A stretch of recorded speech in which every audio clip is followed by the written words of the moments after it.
I think this is from The Office. I remember when we moved to South Carolina, nobody knew where Korea was, and I kept having to tell everyone, I'm half Korean. It represents how much we loved our culture and being Korean American, because we would dress up in these traditional Korean outfits.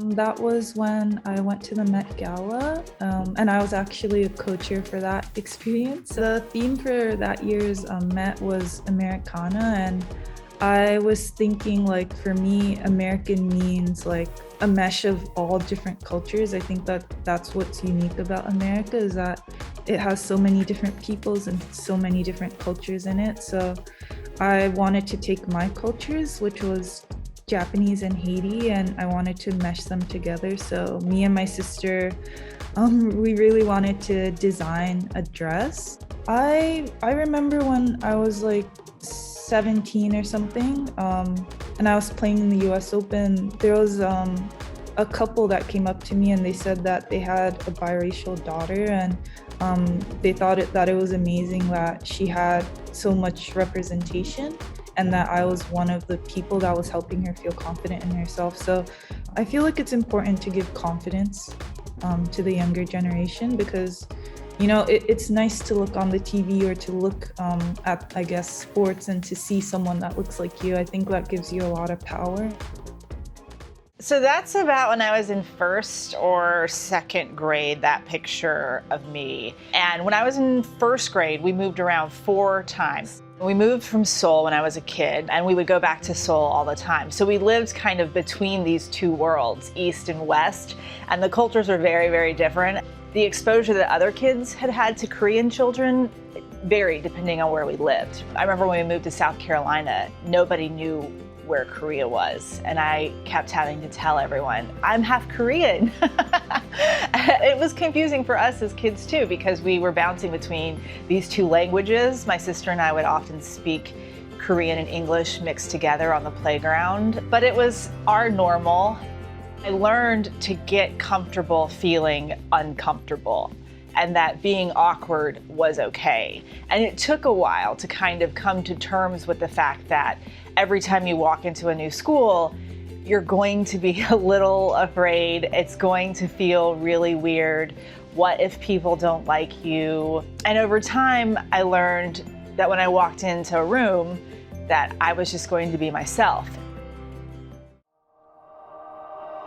Oh no, this is awful. Well, this is a great window into my early 20s, or probably I was like 19 years old when this photo was taken, because that's the time when I could still wear satin halter tops. That was considered like a cool thing to wear. I believe that this photo was taken at like a parents' weekend when I was at Dartmouth College, and we got really dressed up because our parents were going to take us to an expensive restaurant. I was really focused on my studies.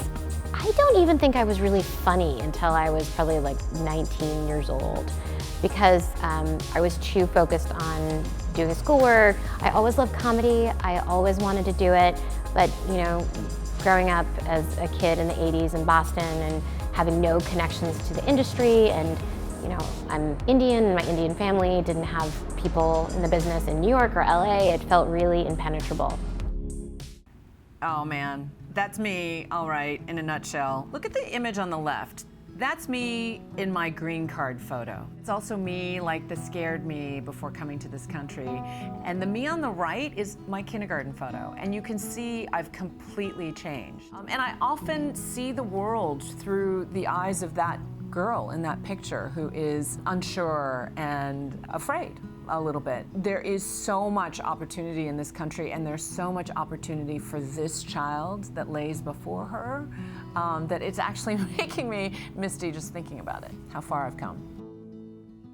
Most people around me didn't look like me, and so I felt other. I was a tomboy, and I was an outsider, and I didn't look like the other blonde California girls around me, and I would tell her, it's okay. It's okay to be different, because in that way, it made me more unique. This is the one baby picture that I have of myself with my mom. because we had the cap on how many immigrants, Asian immigrants, were allowed to come to the United States very early on, the only people that were allowed to come in were, highly educated, highly skilled people.